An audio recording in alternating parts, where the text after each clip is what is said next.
नमस्कार दोस्तों, आज का जो हमारा टॉपिक रहेगा वो रहेगा पृथ्वी की गति। पृथ्वी की दो प्रकार की गतियाँ होती हैं। इससे रिलेटेड आज हम जो भी क्वेश्चंस पहले रिपीट हो चुके हैं या आगे आने वाले जो पेपर हैं उनमें आने की जो संभावना रहती है उससे रिलेटेड सारे क्वेश्चंस आज हम कंप्लीट करने की कोशिश करेंगे। तो चलिए, उससे पहले जिन साथियों ने जो है चैनल सब्सक्राइब नहीं किया वो चैनल सब्सक्राइब कर लें, लाइक और शेयर जरूर करते रहिए। और जिन जिन टॉपिक्स के लिए आपको प्रॉब्लम्स आ रही है उन टॉपिक्स के आप वीडियो बोल सकते हैं। जीके का कोई भी सब्जेक्ट है, चाहे वो साइंस का सब्जेक्ट हो, चाहे आप एसएसटी के किसी भी सब्जेक्ट की वीडियो आप बता सकते हैं। उसके लिए आप कमेंट बॉक्स में कमेंट डाल दीजिए और उसके लिए आपको बेहतर से बेहतर जो है मटीरियल प्रोवाइड कराया जाएगा। चलिए, तो बात करते हैं पृथ्वी की गति। अगर हम बात करें पृथ्वी की गति की, तो पृथ्वी की दो प्रकार की गतियां हैं। पृथ्वी की पहली जो गति है वो है परिभ्रमण, रिवोल्यूशन, और दूसरी जो गति है वो है परिक्रमण, रोटेशन।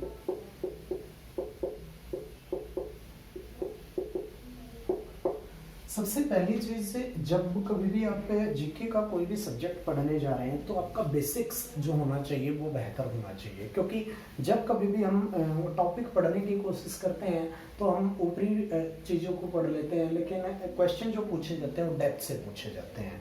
तो पृथ्वी की जो परिभ्रमण गति है इसको हम डेली मोमेंट भी बोलते हैं, दैनिक गति भी बोलते हैं। और ये जो गति रहेगी ये गति रहेगी वार्षिक गति। अब डेली मोमेंट का जो असर जाएगा, डेली मोमेंट का असर जाएगा दिन व रात का निर्माण,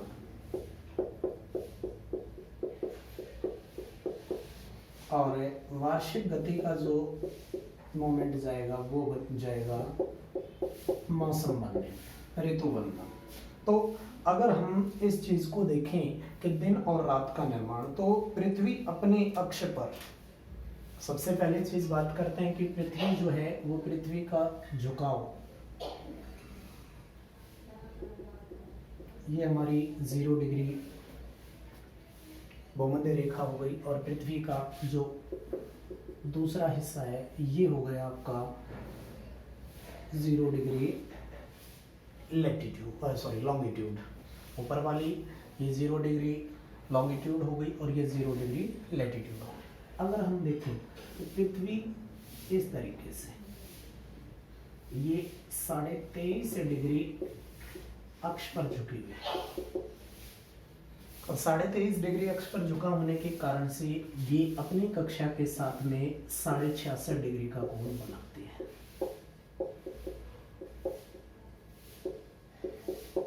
23.5 डिग्री अक्षांश का झुकाव है और 66.5 डिग्री अक्षांश जो है यहाँ पर कोण बनाती है। इसके कारण से अगर हम देखेंगे तो परिभ्रमण का जो समय है वो 23 घंटे 56 मिनट होता है, और अगर परिक्रमण की बात की जाए तो 365 दिन और 6 घंटे लगभग का समय रहता है। 23 घंटे 56 मिनट का जो समय है, इस समय को हम लगभग 24 घंटे में ही परिवर्तित कर देते हैं, और 365 दिन 6 घंटे को हम 365 दिनों को ही लेकर चलते हैं। 6 घंटे का समय, हम लगभग 6 घंटे का समय हम अपने पास बचा के रखते हैं, और हर 6 घंटे के समय को हम हर 4 वर्ष में 24 घंटे बनाकर एक दिन अतिरिक्त जोड़ देते हैं, और वो जो एक दिन अतिरिक्त जोड़ा जाता है 365 में जोड़ा जाएगा। तो 365 दिन पहले और एक दिन, अब दिनों की कुल संख्या हो जाएगी 366 दिन, और हर चौथा वर्ष लीप वर्ष के रूप में काउंट किया जाता है। तो दोस्तों, अभी तक हमने जो बात की है वो कि परिभ्रमण क्या होता है, परिभ्रमण का समय क्या है, इससे दिन और रात का निर्माण होता है। अब बात कर लेते हैं परिक्रमण, तो ये सारी चीजें। अब यहाँ पर जो क्वेश्चन आते हैं दिन और रात से रिलेटेड, मैं यहाँ से जो क्वेश्चंस बन सकते हैं उनके बारे में बात करूंगा। तो यहाँ पर जो क्वेश्चन आता है कि सबसे बड़ा दिन, उसके बाद क्वेश्चन आता है सबसे बड़ी रात, और इसी का रिवर्स जो क्वेश्चन बन जाएगा वो क्वेश्चन बन जाएगा कि सबसे छोटा दिन कौन सा है और सबसे छोटी रात कौन सी है। तो जिस दिन सबसे बड़ा दिन होगा वो रात सबसे छोटी हो जाएगी, और जिस दिन सबसे बड़ी रात होगी वो दिन सबसे छोटा हो जाएगा। तो सबसे बड़ा दिन और सबसे बड़ी रात के बारे में जब हमने कोई भी क्वेश्चन करना हो तो इसके लिए आप जो है सामान्यतः दुखी होने की जरूरत है आपको नहीं पड़ेगी, क्योंकि सबसे बड़ी जो रात होती है वो होती है, सबसे बड़ा दिन आपका रहेगा 21 जून को, और सबसे बड़ी जो रात रहेगी वो रहेगी 21 दिसंबर को।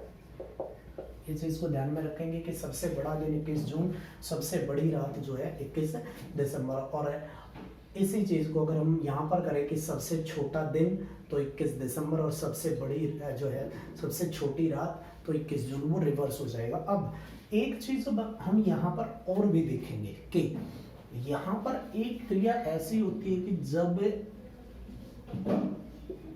सूर्य के चारों ओर पृथ्वी चक्कर लगा रही होती है तो एक स्थिति ऐसी आती है कि जब पृथ्वी और सूर्य के बीच मिनिमम डिस्टेंस होता है, न्यूनतम दूरी होती है, और एक समय ऐसा आता है जब पृथ्वी और सूर्य के बीच मैक्सिमम डिस्टेंस होता है।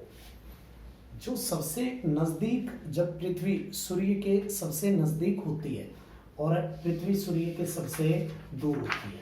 अब इसमें सबसे ज्यादा जो दूरी होती है, सबसे ज्यादा दूरी को हम सामान्यतः अगर हम ज्योग्राफी की भाषा में कहें तो ज्योग्राफी की भाषा में इन्हें अपसोर और उपसोर नाम दिए जाते हैं। उपसोर जब पृथ्वी और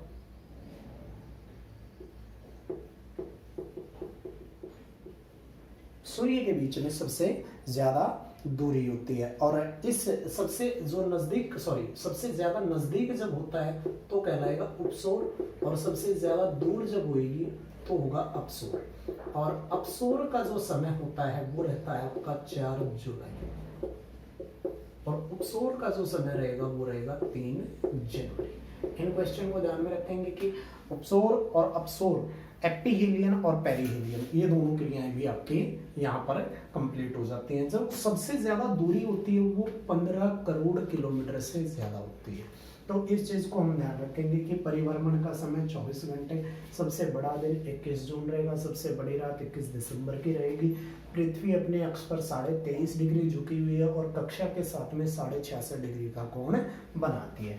और एपिहीलियन पेरिहीलियन दो प्रोसेस हैं जो 3 जनवरी और 4 जुलाई को होती है। उसके बाद अगर हम बात करें रोटेशन की तो पृथ्वी 365 दिन 6 घंटे लगभग एक चक्कर लगाती है सूर्य का, और इसी तरीके से वो जो 6 घंटे है वो 4 वर्ष में 24 घंटे बन के एक दिन एक्स्ट्रा बन जाता है। और इस दिन को हम हर चौथे वर्ष सामान्य समय में जोड़ देते हैं और इससे बनने वाला जो समय होगा वो होगा वर्ष।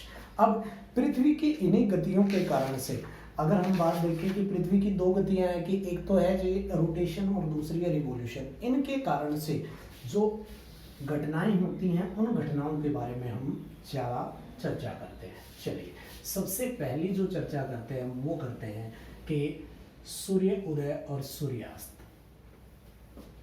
अब यहाँ पर जो क्वेश्चन आता है वो आता है कि पृथ्वी चक्र कैसे लगाती है। तो पृथ्वी की गति की दिशा क्या है, डायरेक्शन क्या है। तो क्वेश्चन को आप ध्यान से देखेंगे, पृथ्वी सदैव पश्चिम से पूर्व दिशा में घूमती है। पृथ्वी जो घूमती है वो सदैव पश्चिम से पूर्व दिशा में घूमती है। इस चीज को ध्यान में रखेंगे कि पृथ्वी सदैव पश्चिम से पूर्व की दिशा में घूमती है, और इसी के कारण से पृथ्वी पर सूर्य जो होता है वो पूर्व दिशा से निकलता दिखाई देता है, पूर्व में उदय और पश्चिम में वो अस्त होता दिखाई देता है। अब क्वेश्चन जो आता है कि पृथ्वी पर जो सूर्य उदय होता है, सूर्य उदय सबसे पहले किस देश में होता है? ये क्वेश्चन बहुत बार आ चुका है। तो सूर्य उदय सबसे पहले जो देश है वो रहेगा जापान। लेकिन एक क्वेश्चन और इससे अलग आता है कि सूर्य की सबसे पहले किरण कहां पर पड़ती है? तो सूर्य की सबसे पहली किरण पड़ती है जी माउंट पर्वत है न्यूजीलैंड में, जिसको कि हम नाम देते हैं माउंट हिकुरामी। सूर्य की पहली किरण यहां पर पड़ती है न्यूजीलैंड में।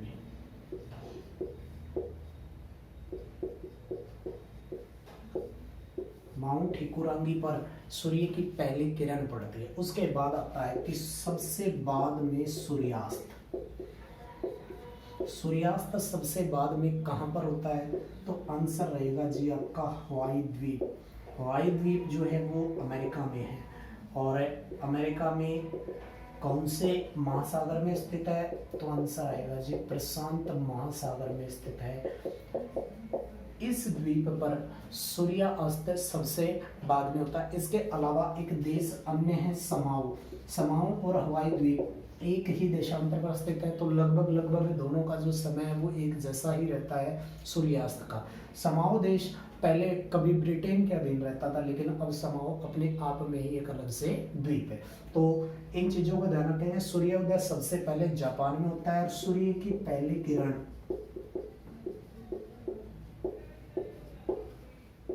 माउंट हिकुरांगी न्यूजीलैंड में गिरती है और सूर्यास्त सबसे बाद में वो होता है हवाई द्वीप और समाओ में।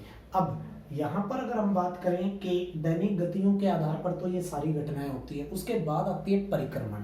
परिक्रमण के बारे में अगर बात की जाए तो परिक्रमण से ऋतुएं बनती है। सामान्यतः ऋतुओं की अगर बात करें तो भारत जैसे देश में तो ऋतुओं की संख्या 6 है, लेकिन सामान्य रूप से ऋतुओं की संख्या 4 होती है।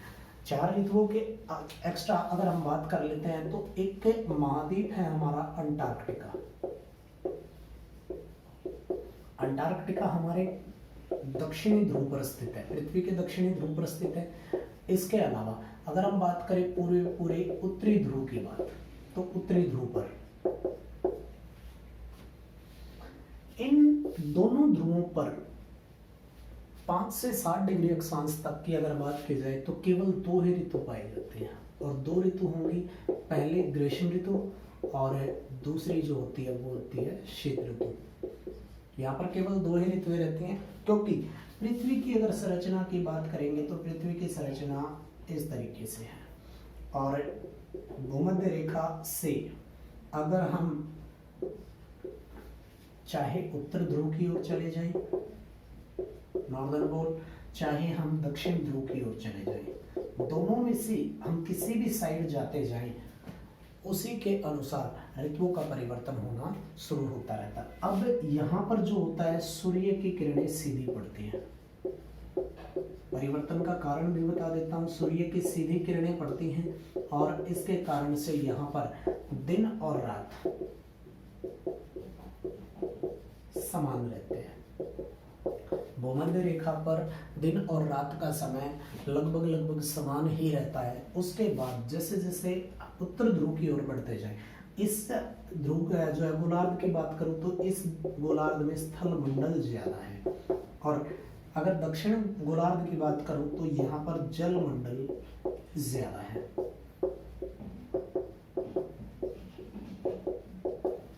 क्योंकि अधिकांश देश जो है भूमध्य रेखा से ऊपर के ही ओर पाए जाते हैं। तो यहाँ पर जो उत्तरी ध्रुव है, उत्तरी ध्रुव पर जो ऋतु है वो ग्रीष्म और शीत ऋतु ही होती है, क्योंकि जितना ऊपर जाते जाते हैं उतना ही रात का समय बढ़ता जाएगा और दिन का समय छोटा होता जाता है। वैसे ही दक्षिण ध्रुव की ओर आते हुए भी यही घटना होती है। अब इसमें एक चीज जो सबसे महत्वपूर्ण रहेगी वो ये रहेगी कि जब कभी भी हम इस तरीके के क्वेश्चंस देखते हैं कि उत्तर ध्रुव की ओर जाते समय जो समय है वो क्यों बढ़ता है, तो इसका मुख्य कारण है कि सूर्य का जो प्रकाश है, सूर्य की जो किरणें हैं वो यहाँ पर सीधी आ रही है, लेकिन जैसे जैसे ध्रुवों की ओर देखेंगे तो वो फैलना शुरू हो जाती है और फैलने के कारण से पूरे के पूरे ध्रुवीय प्रदेश पर उनका जो है प्रसार नहीं हो पाता। ध्रुवीय प्रदेशों पर प्रसार नहीं होगा, नहीं फैल पाएंगी उतनी, तो केवल दो ही ऋतु रह सकते हैं, ग्रीष्म और शीत ऋतु। और दिन का जो समय होगा, दिन का समय छोटा हो जाएगा और रात का समय क्या हो जाएगा, रात अधिक लंबी हो जाती है। अब इसके बाद हम बात कर लेते हैं कि ऋतुओं का परिवर्तन किस तरीके होता है। तो ऋतु परिवर्तन का महत्वपूर्ण जो काम है, ऋतु परिवर्तन का महत्वपूर्ण काम जो होगा वो परिक्रमण के कारण से होता है। क्योंकि जब हम बात करें सूर्य की, तो हम सूर्य के साथ में एक अन्य मॉडल की भी बात कर लेते हैं, और वो होता है ऋतु निर्माण। ऋतुएं किस तरीके बनती हैं, तो उसके बारे में हम बात कर लेते हैं।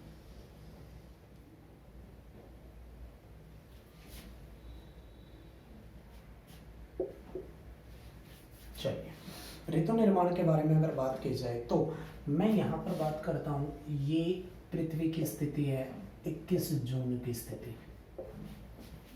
इधर अगर मैं पृथ्वी की स्थिति की बात करूँ तो मैं बात करूंगा 22 दिसंबर की स्थिति की।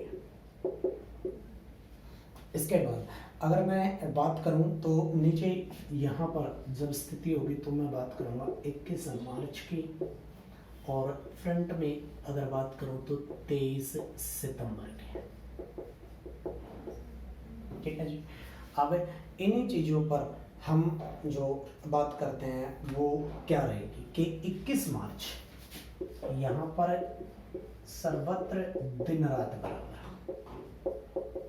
सभी जगह पर दिन और रात का समय बराबर रहता है। इसके ठीक 6 महीने बाद यहाँ पर भी दिन और रात का समय क्या रहेगा, बराबर रहता है। क्योंकि 6 महीने के बाद पृथ्वी सूर्य के जो समक्ष इस प्रकार के जो है एंगल पर आ जाती है कि पूरी पृथ्वी की, चाहे उत्तरी गोलार्ध की बात करें चाहे दक्षिणी गोलार्ध की बात करें, पूरी पृथ्वी पर सूर्य की जो किरणें हैं वो समान रूप से गिरती हैं। अब यहाँ से आगे जो शुरुआत होती है वो शुरुआत हो जाती है शरद ऋतु की। ध्यान रखेंगे कि यहाँ पर जो है शरद ऋतु की शुरुआत होती है, और ये हिस्सा शरद ऋतु का अंतिम हिस्सा माना जाता है कि यहाँ भी यहाँ तक। और इनके बीच में जो एंगल इस तरीके अधिक गर्मी अधिक सर्दी के एंगल भी बनते जाते हैं। और इस तरीके से मूल रूप से जो दो ऋतुएं थी, एक तो शीत ऋतु जो इस पक्ष में है और दूसरी है ग्रीष्म ऋतु जो इस पक्ष में है। तो यहाँ पर अगर ये शरद ऋतु की हो गई है तो यहाँ पर अगर बात करें तो ये क्या हो जाएगा आपका ग्रीष्म ऋतु।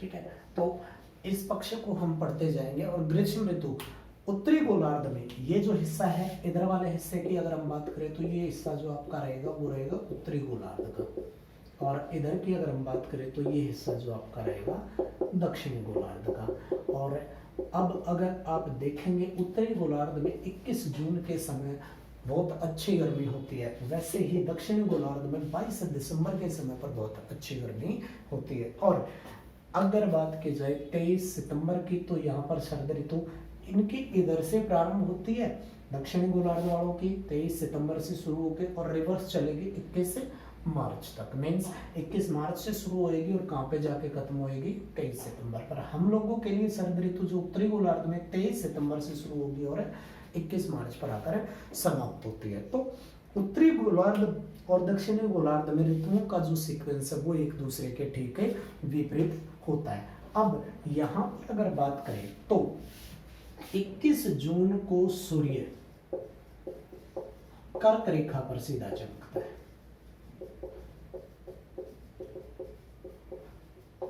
और 22 दिसंबर को सूर्य मकर रेखा पर सीधा होता है।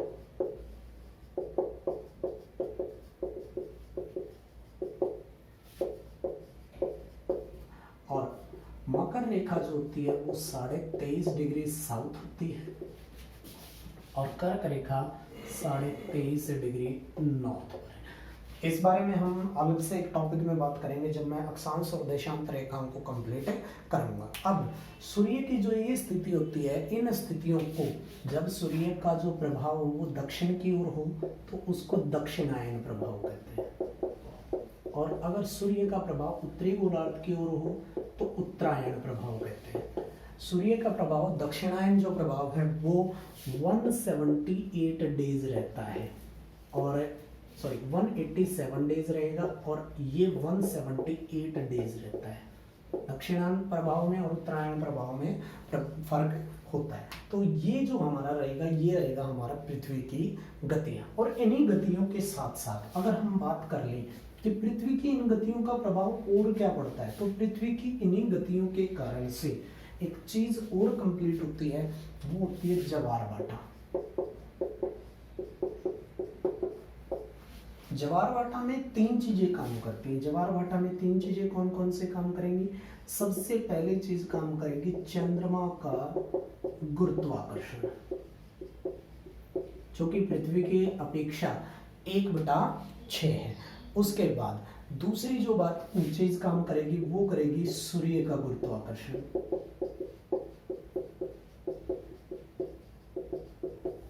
दो चीजें, चंद्रमा और सूर्य का गुरुत्वाकर्षण होगा। और तीसरी चीज जो काम करती है वो काम करता है पृथ्वी का अपकेंद्रीय बल।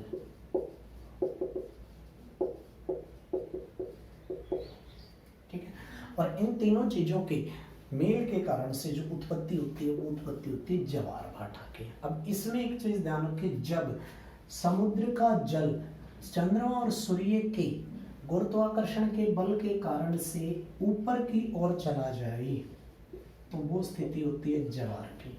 और जब पृथ्वी के अपकेंद्रीय बल के कारण से वही जो जल है वो नीचे की ओर आ जाए तो वो स्थिति होती है भाटा।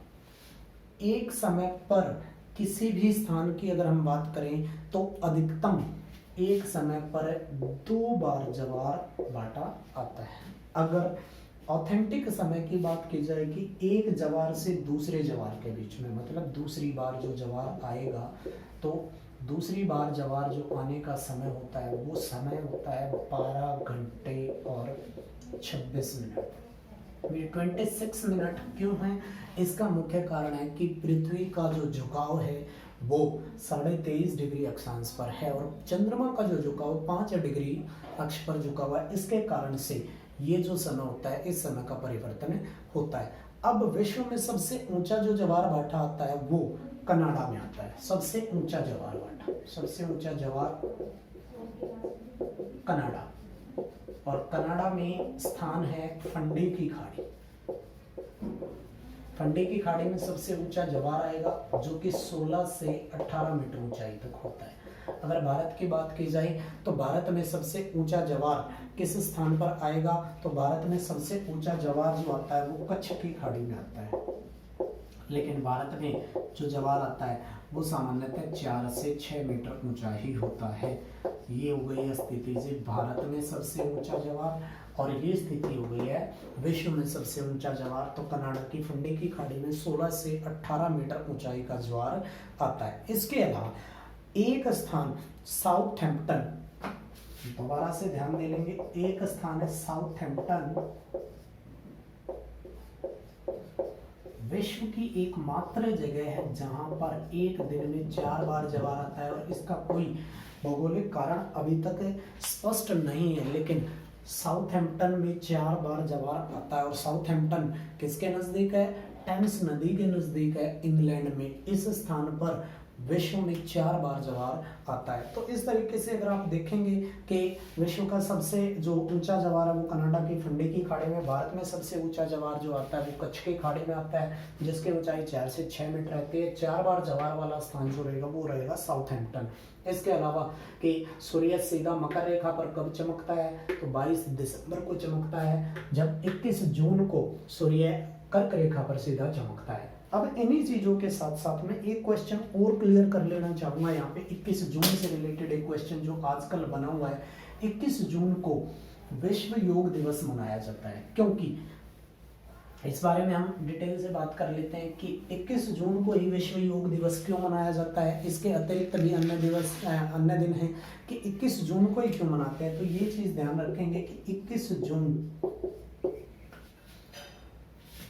जो सूर्य है, सूर्य का जो झुकाव होता है वो उत्तरी गोलार्ध की ओर होता है। 21 जून की ओर सूर्य का झुकाव जो है वो उत्तरी गोलार्ध की ओर होता है। और विश्व के अधिकांश देश जो है वो कहाँ पर हैं?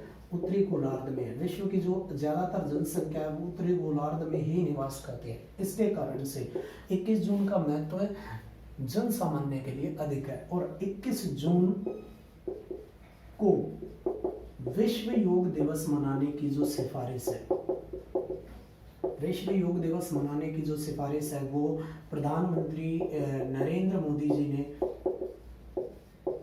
यूएनओ को की थी और यूएनओ ने इसको स्वीकृत कर दिया है। और वर्ष 2015 से सितंबर 2014 की जो यूएनओ की मीटिंग थी उसमें इसके बारे में प्रधानमंत्री नरेंद्र मोदी ने सिफारिश की थी और वर्ष 2015 में 21 जून को सबसे पहली बार विश्व योग दिवस मनाया गया था और तब से हम लगातार विश्व योग दिवस जो है 21 जून को मना रहे हैं। तो दोस्तों ये थी पृथ्वी की गतियां और पृथ्वी की गति के कारण किस तरह के दिन रात और ऋतुओं का निर्माण होता है और ज्वार भाटे किस तरह के आते हैं।